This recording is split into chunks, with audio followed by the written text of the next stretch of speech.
Sai Ram, Sai Ram, all Sai Ram. So, in the course of our process of Chintan and Manthan, today's topic of discussion is why there is pain and suffering in our lives. Is there pain and suffering? Let's not get there. Of course, there is. That's why we are here as human beings, Homo sapiens. But why is it there? What is it that we have done that we deserve the pain and sufferings? So, this is a topic of discussion we had this morning, and I was talking to Durgaji, and she said that I would like to know about it. So, so we will start the subject why there is suffering, pain and suffering. So, everyone, each one of us in our lifetime go through unpleasant, non desirable realities which we call it as pain, the sufferings. Why there is suffering? So, the answer to this question is not very convincing. I don't remember having come across any master giving a convincing answer to this question why there is suffering in the world. So, different religions, different paths, different spiritual processes and paths, they have different explanations, different interpretations, different reasoning, and so on and so forth. But this is my perception. This is possibly I lack understanding. I am not. I was not convinced at all with the answers and the explanations that were thrown at me. So, the answer to that pain and suffering, why there is and what it is, why do we suffer despite being good, despite leading a righteous life, good life, why do we suffer, why there is suffering, is something I could get an answer in Sri Sai Satcharita and explanation of it which Baba has given us. So then I was like, yes, this is what it is, this is pain, this is suffering, it is existent. Now, we know, we all know, pain and suffering in the world was there,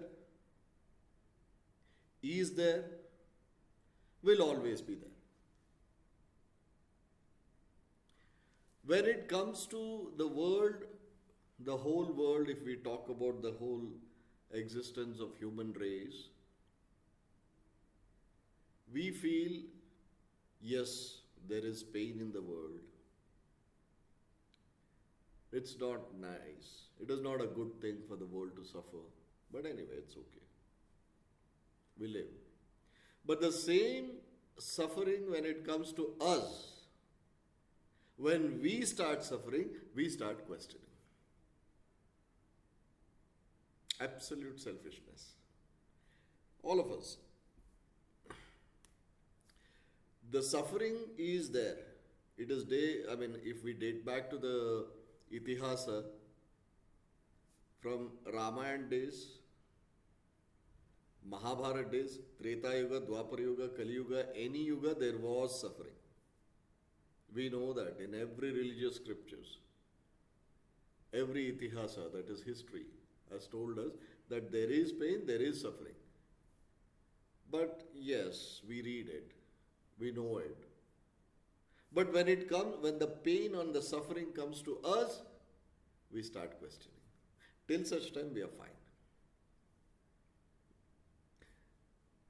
This is the whole crux of the matter. The pain, individual pain, is what matters to us. Collectively, the pain of the world actually doesn't matter to us. Pain was there, suffering was there, is there, will always be there. You look at the history, itihasa. Every avatar has suffered. Suffering is there in every avatar of the divine supreme consciousness also. Imagine the amount of pain and agony Lord Rama went through. Vanavasa, Sita Maya getting kidnapped, war with Ravana, so many people killed, he killed so many, gets back to his kingdom, wife is pregnant, somebody tells something, makes some slew comments, she has to go through Agni Pariksha, and subsequently she leaves Lord Rama, settles down in Valmiki's ashrama. Lord Rama hasn't seen the growing up days of his children, Lava and Kusha. Finally, Lord Rama walks into Sarayu and leaves his body. Same is the sufferings of Lord Krishna. Born in a prison, not raised by his own parents, biological parents. Mama is always trying to kill him, his own mama. Always involved with wars. Always trying to survive. Always trying to save the people who depend on him. Also leaves the war and goes off as a Ranchodhas. He leaves a war and goes away, runs away. Builds Dwarka. There again he is not at peace. He has only suffered all through his life. Lord Krishna has only suffered for us. So the suffering is a consistent thing. Every one of us are suffering. If you look at Sri Sanat Maharaj, he was a fakir, a guru, absolutely selfless, came to Shirdi, settled down. He was called a mad guy, a mad fakir, an impostor, a thief, so many things. And many years, as long as he lived in Shirdi, for a long passage of time, he was always targeted. For what? Suffering. He suffered. Jesus Christ suffered all through his life. Finally, got crucified. Prophet Muhammad suffered. Everybody, every avatar, gurus of Sikhism suffered. They suffered a lot. They have sacrificed so much. So every avatars have suffered. Suffering is a reality. It's a truth.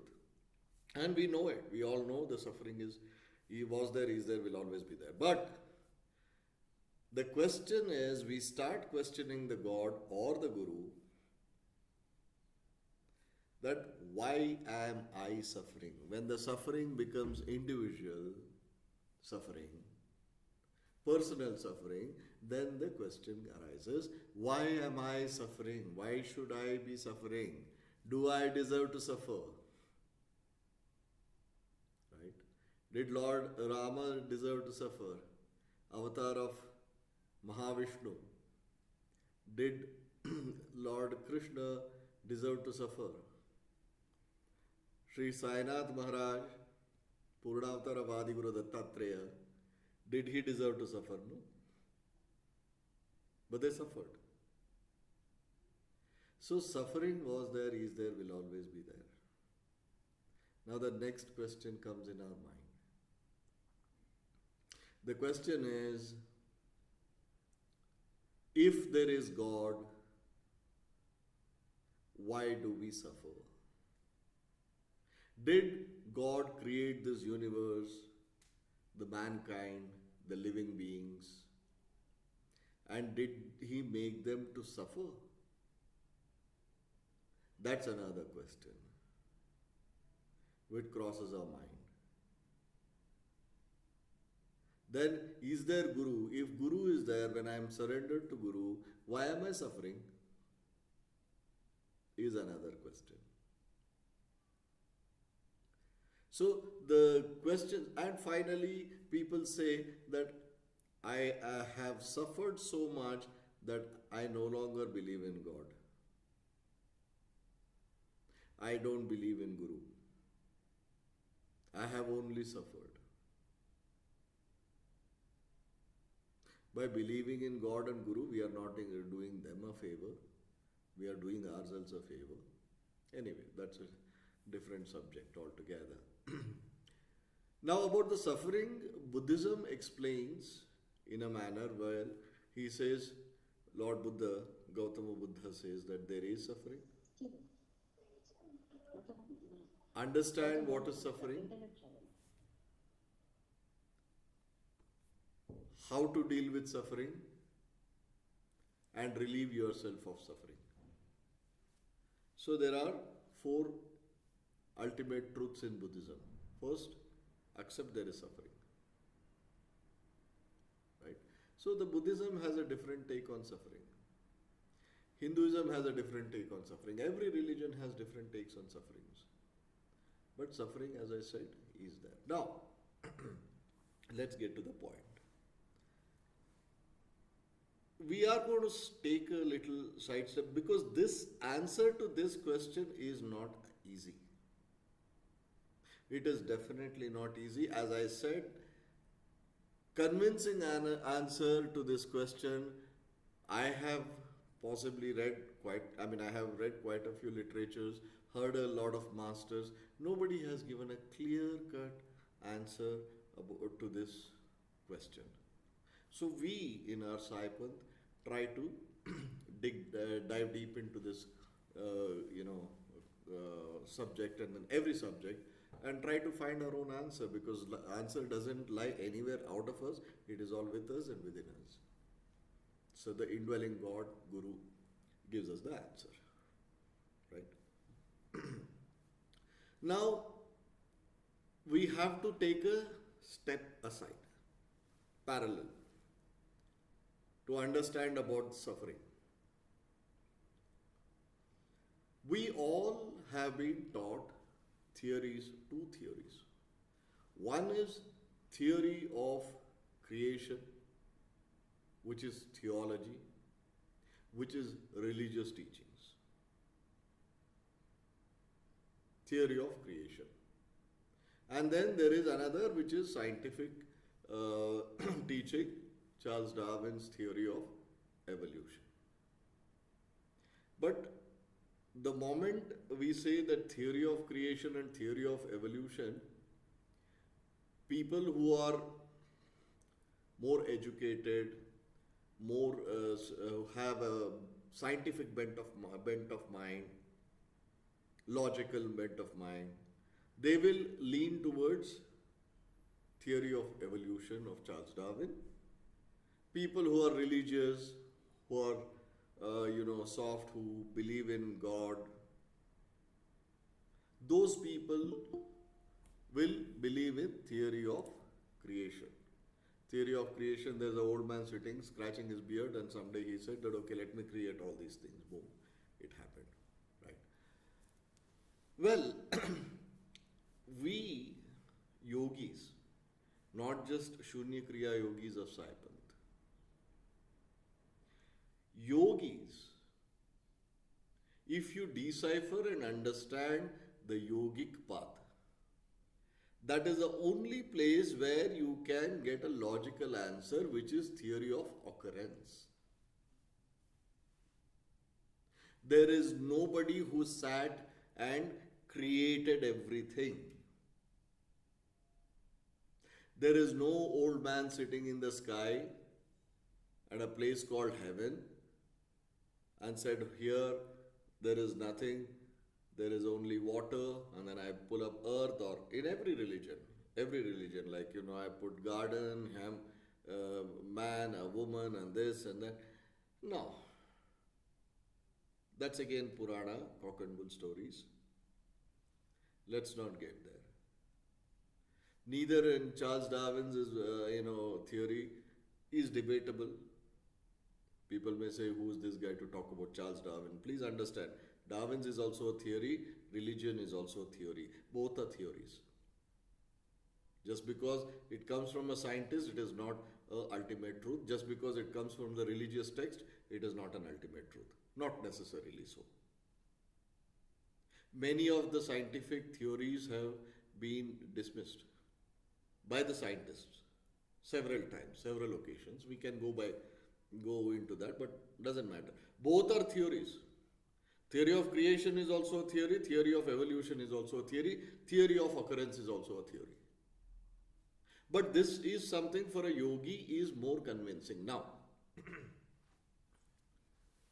getting to the point. Everything in the universe just occurred.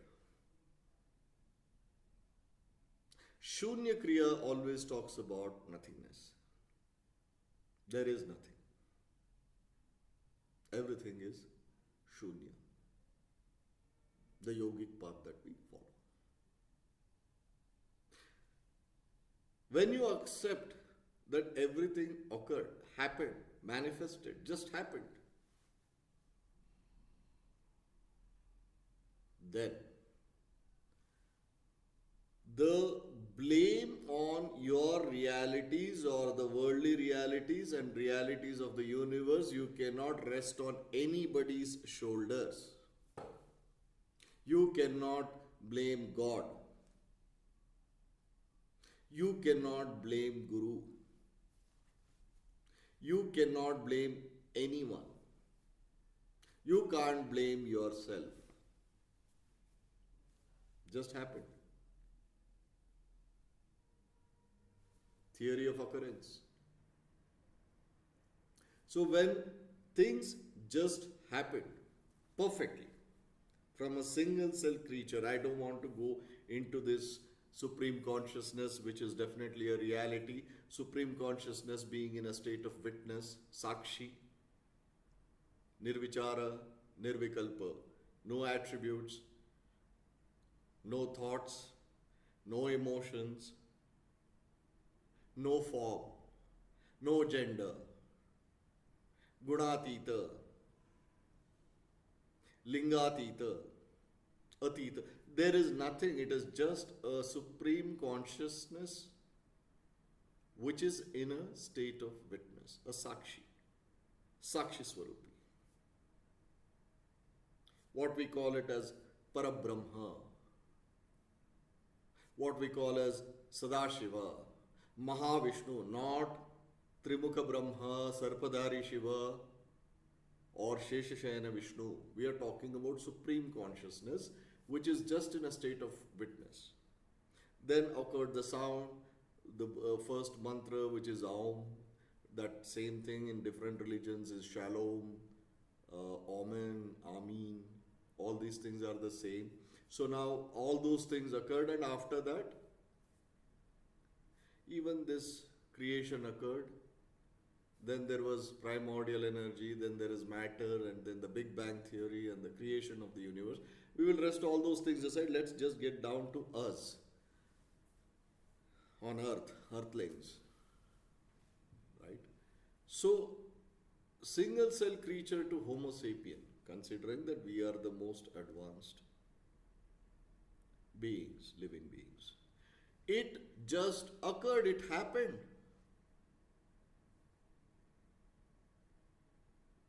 What do we do? There lies the answer.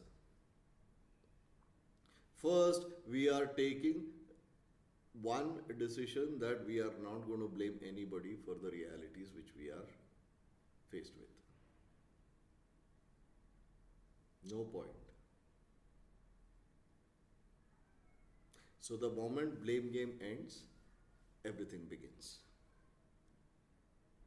Now everything has occurred. Two things which occurred. That is karma, karma phala, and maya. These are all things which occurred in the whole. I mean, we'll get into theory of occurrence as a separate independent subject, but All these things occurred. Now, this all having occurred, what do we do? How do we go about it? How do we reduce our pain, suffering? Pain and suffering is in existence in every living being, whether animals, human beings, everybody, everything has pain. Physical pain in animals, bereavement, loss of any loved one, even in animals, they go through a lot of bereavement and they go through a lot of pain. There is pain, there is suffering, they suffer a lot. Animals suffer, human beings suffer, everybody suffers. So, suffering is in existence. And second answer we have got is we can't blame anyone because we have just gone through the third theory. After theory of creation and theory of evolution, we have gone to the theory of occurrence, which the yogis believe in. We all are yogis practicing Shunya Kriya.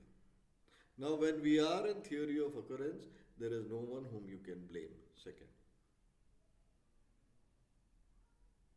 Third.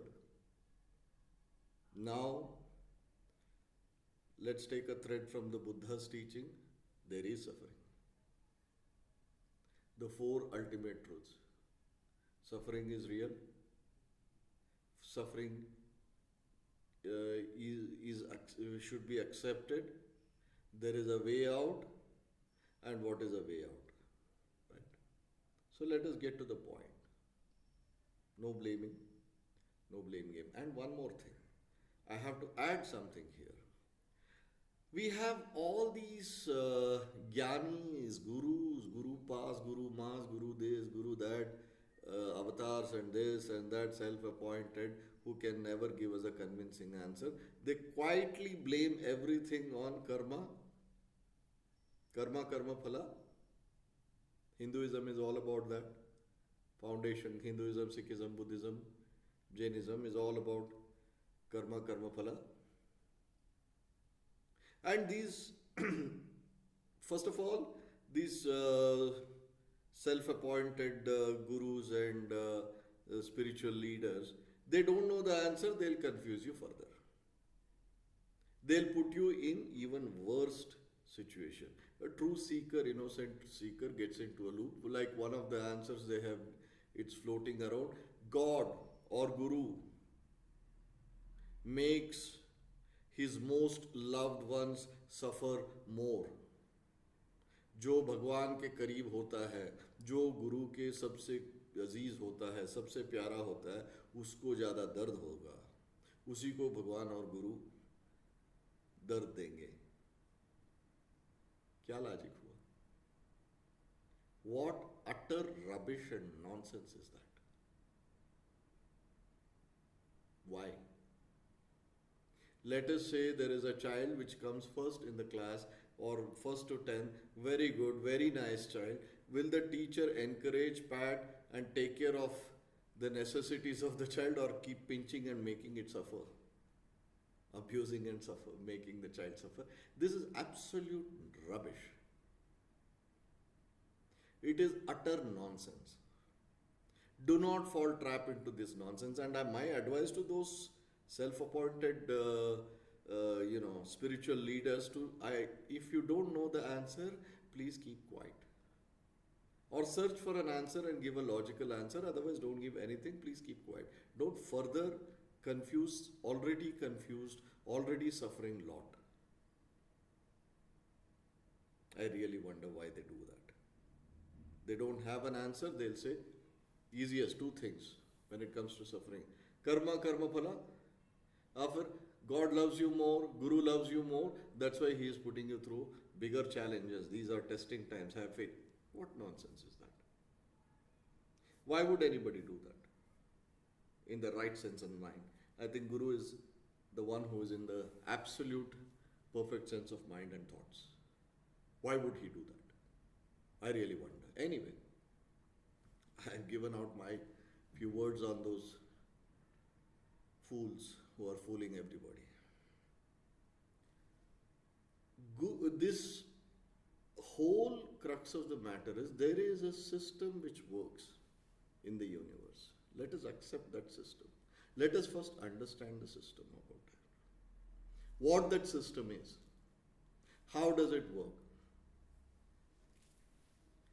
The whole system of the universe and the whole ecosystem of the living beings is integration and disintegration of energy and elements. Energy can neither be created nor be destroyed, says physics. What cannot be destroyed keeps changing from one form to another, science. Energy can neither be created nor be destroyed, it can only change its form, science, physics. We also say the same. The conscience, the individual consciousness is something which can neither be created nor be destroyed. It emanated from the Supreme Consciousness, and the whole travel and the journey is to become one with the Supreme Consciousness, Nirvana, Nibbana, Moksha. At one meant atonement. That's it. So the system in nature, the male and a female unite, the sperm and the egg come together, there's a fetus, the child is born, whatever, till such time that a child is in mother's womb, it absorbs the food and energies, nutrients from the parents, from the mother. It becomes, a fetus becomes a child, and then it is delivered. After that, whatever is being fed, which is again part of the five elements, is getting integrated into the child.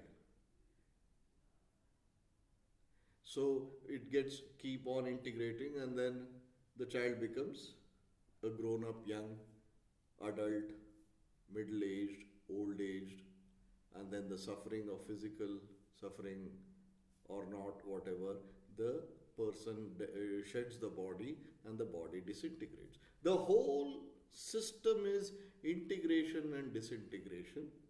So now we have understood the suffering, before suffering, how the Sthula Sharira, the physical body works. This is rested. Now coming to the suffering in itself as a specific subject. Like the divine system of, universal system of integration and disintegration, there is something called karma and karma phala.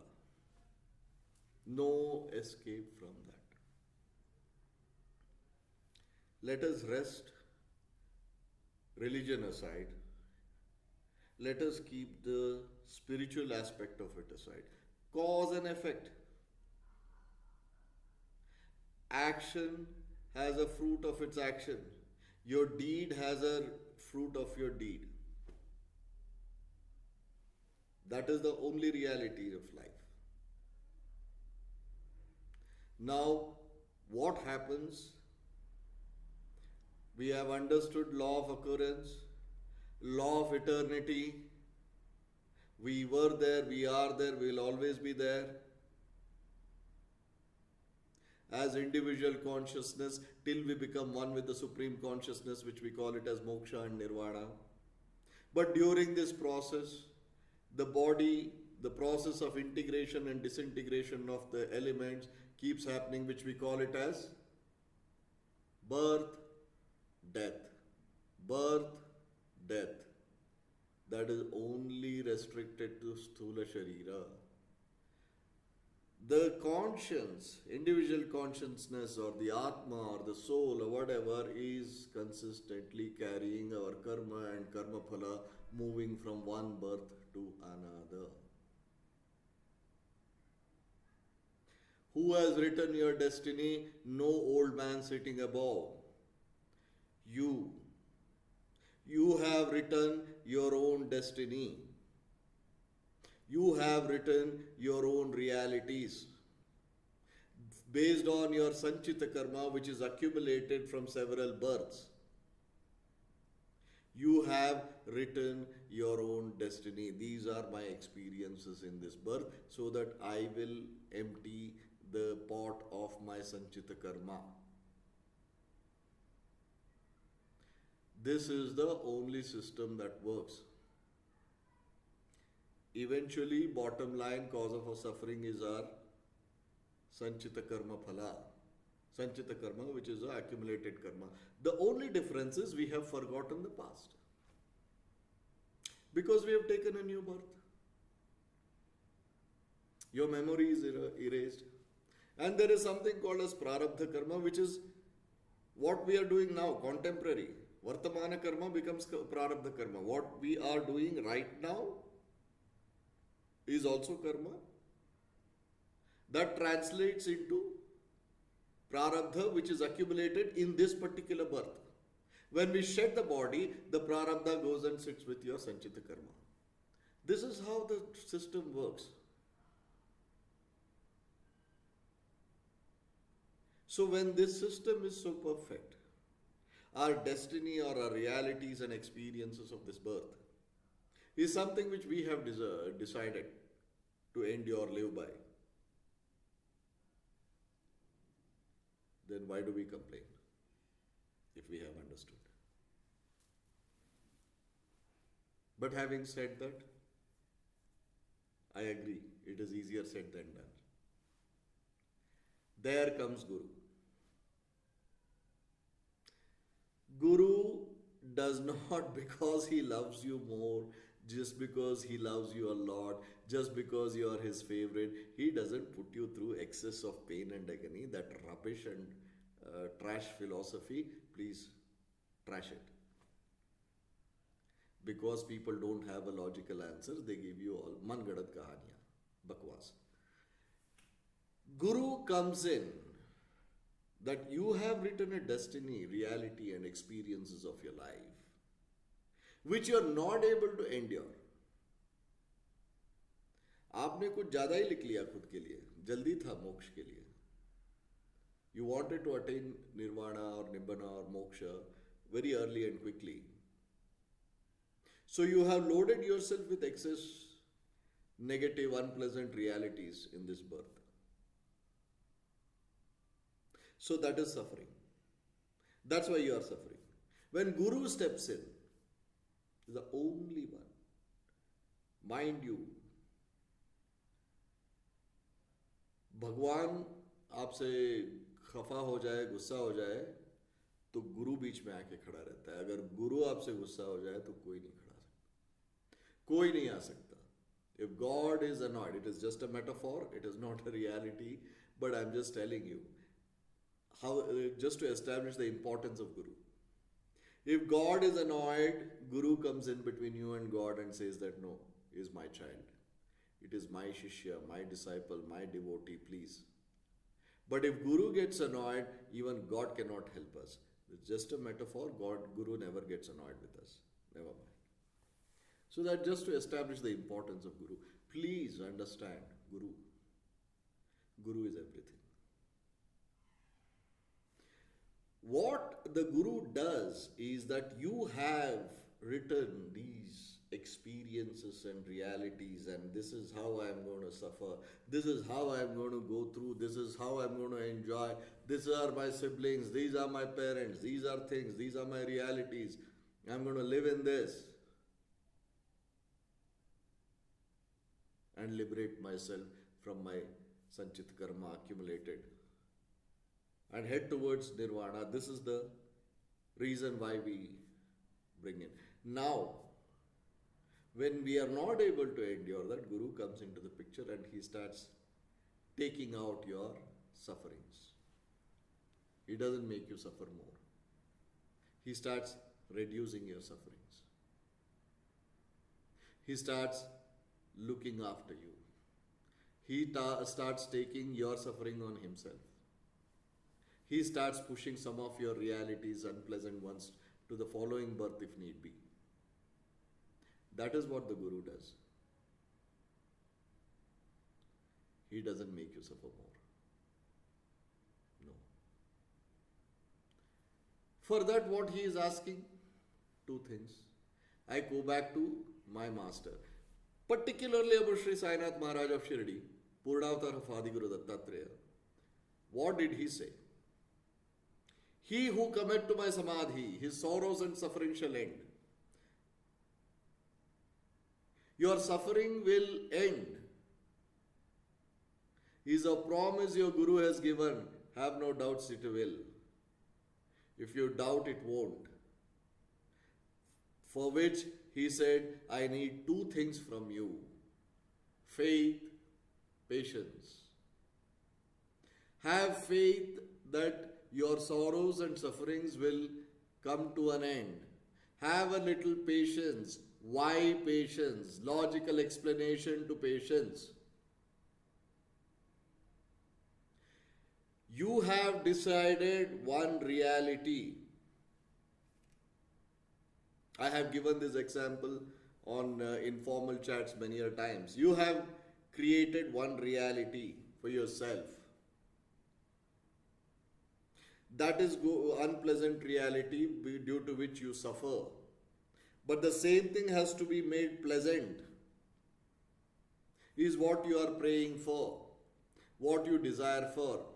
When that reality is going to be turning into pleasant, what about the consequences? Let us, for example, you have decided to have some kind of a disease. Let's not talk about something serious, something like, a bout of severe fever, body ache. You are suffering, unbearable. You pray to your Guru and say that I can't bear this pain and agony and this suffering and this pain. Please relieve me. So, just because he loves you more, he puts you through more and more suffering? No. He doesn't do that. What he does, he cures, he relieves you of your fever or pain or whatever. It is just one of the examples I'm giving. What are the consequences of it? If you are suffering from fever, you will go to a doctor, you are going to pay the doctor, you are going to go to a pharmacy, you will buy medicines, you will buy lot of other things which are food, your fruits, your different whatever is required for you to recover from the fever. All these things are interlinked. That links to karma. It links to the your ridana bandhas, where you will have to pay this doctor. The वैद्य का जो ऋण था,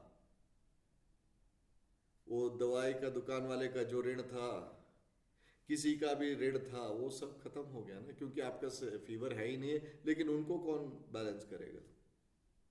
Who is going to balance all those things? Your obligations. With the altered reality, somebody has to take care of it, no? Your Guru just alters your reality. What about the consequences of the altered reality? He has to balance that. He has to take care of that. That is why Baba says, have a little patience, Baba.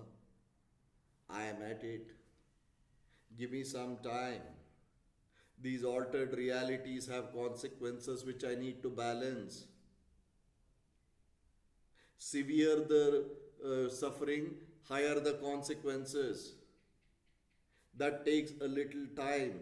Have patience, faith and patience. Only two things our Guru has asked. When he alters your reality from unpleasant reality to a pleasant reality, you will realize. Then what happens? Your pleasant realities keep increasing.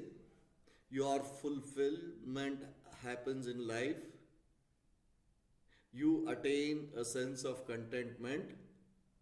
There the problem ends or begins. Because if you have attained a sense of contentment of your worldly life, you will seek spiritual progression. The path to the union, with the Supreme Consciousness, which is He Himself. Or your greed begins, and then you will keep asking more and more and more and more, falling into the loop of greed, Maya, Arishad Vargas, Kama, Krodha, Lobha, Moha, Mada, Matsarya. Again, your cycle of suffering begins. These are two paths when you attain a state of contentment. I'll give you everything you want so that someday you will want what I really want to give you. Baba's one of the statements and promises. This is the cause of suffering.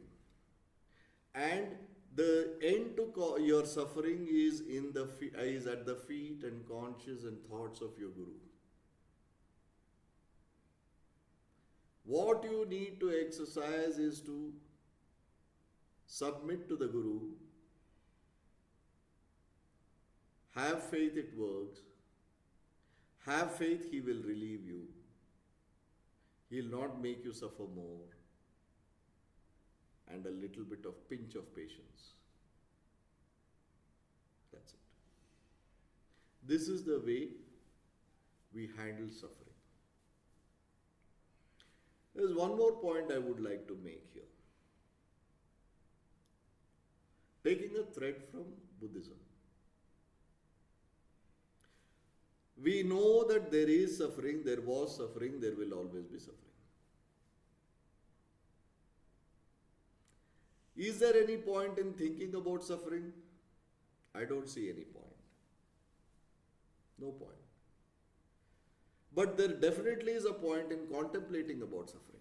The difference between thinking and contemplating. Thinking, you keep thinking, think about it. Suffer more with those thoughts, think. And you're stressed. Stress causes you hypertension, stress gives you diabetes, stress gives you so many other unwanted health conditions, stress gives you imbalance in your thoughts, emotions, thought processes, feelings, actions, reactions, everything is gone. But contemplation is good. Sit with your suffering. Reason with your suffering. Why am I suffering? What is the cause of my suffering? How do I come out of this suffering? Make a plan. This is for the atheists. This is for the atheists and agnostics, because everybody suffers, even atheists suffer. There is an answer to them also. Yogis and spirituality gives answers to even atheists and irreligious as well as non-believers and even agnostics. Think, don't. Contemplate, do. Contemplation is always, more often, is with yourself. Why is this suffering? Where is it originated from? Why am I suffering? What is the cause of suffering? How should I end it? Is there any logical reason?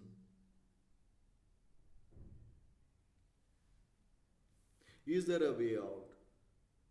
Make a plan. Decide. Talk to few people. And then seek advice from learned, evolved. If not anything, go to your Guru. If you have hit the dead end, there is an answer. There is an end. You will come out of suffering. Have no doubts about it. What you do after coming out of your suffering is left to you. Get carried away, fall into the trap of worldly existence, again create some more karmas, karma phalas, unpleasant ones. Again suffer, again come back and suffer. He is left to you. Relief is for sure. So, this is what it is all about suffering. So, I hope I have explained the reality of suffering, what it is, how to handle that, what are the ways of suffering, how to come out of suffering, truth about suffering, is there a way out and how to come out, logical explanation. So I hope as Saipanthis we have understood this concept of suffering. So I submit this subject to all of you. And now I am ready to take questions, should you have any. So I have a question, Bhaiya. हाँ जी मोनिका जी हाँ जी हाँ, हाँ जी भैया. So, um, like you said, Sanchit Karma are the ones that are cause of our rebirth, and we choose. So, do we have a choice as to which sect or which section of the karmas are we clearing in this lifetime, and then we leave balance for some, or is it like the total that we come with?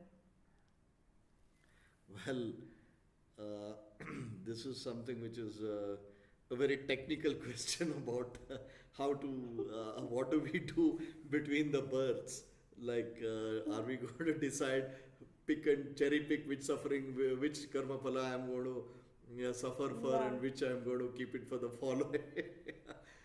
Of course it happens that way. Of course the conscious decides what it is going to suffer for, Hmm. why, I mean, how much it is going to suffer, how much I'm going to suffer. Hmm. Suffering is something, is a necessity to relieve yourself of your unpleasant realities, and you make a decision. That's why, as I said during this discussion, that we serve ourselves on our plate of, I mean, let's say we are going for a buffet dinner and then we serve ourselves much more than what we can eat. Hmm. That is the thing, mistake possibly we make. That's why we are not able to endure. Guru walks in. Yes, we do. Right. Thank you. Not at all. Bhaiya, I have two questions, Bhaiya. Hard dog. The first thing is, why should avatars have suffering, Bhaiya? So they don't have, they are beyond karma phala, right? So why are they having the suffering? That's number one question. The second thing is, you said the guru does play his role and clears your, eases your suffering, right? And if you go back to your own patterns, then the implications of that will be much more severe the second time around. There should be some retribution for that, no, Bhaiya. If he has cleared all your karmas and relieved your suffering, and if you go back to your old patterns, so there should be some cause of effect, no, because of that. These are two questions there. So Dr. Anand has two questions. One is that why do avatars suffer? Second is, when we are relieved of our unpleasant realities, our karmas are burned, sanchita karma, why do we again fall back to the trap? Correct? Is that right, Doc? No, you can go back because of your previous patterns. Will the suffering be more intense the second time around? Suffering is more intense the second time. Yeah. No. After the guru has intervened and helped you to come out of it, and if you persist to do the same, you will still have the same patterns. So will it have any? Or will it have severe, much severe consequences? Yes, Bhaiya. No. Okay. Law of karma is very clear. Cause and effect. Okay. पहली बार कर दिया इसलिए माफी मिल गया, कम में निकल गया, दूसरी बार किया तो कुछ ज़्यादा ही देंगे ना. It doesn't happen that way. First time you've been let go off with a very minor punishment, and second time I'm going to be even more intense now.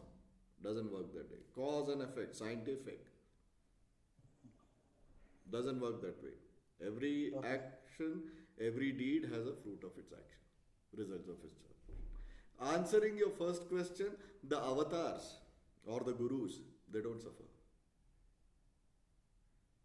They don't suffer. They are never in pain. They are never in pain. They are never suffering. They are eternally in a state of witness. They are responding. They are responding to how the Homo sapiens are behaving.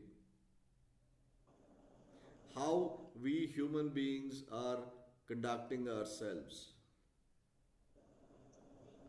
For the establishment of Dharma, Lord Krishna came.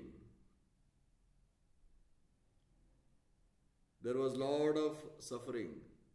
But did he go through the suffering? No. It is like an actor suffering in a movie. And you are watching a movie. Being fully aware that the person who is acting in a movie is just acting, is not actually suffering or dying.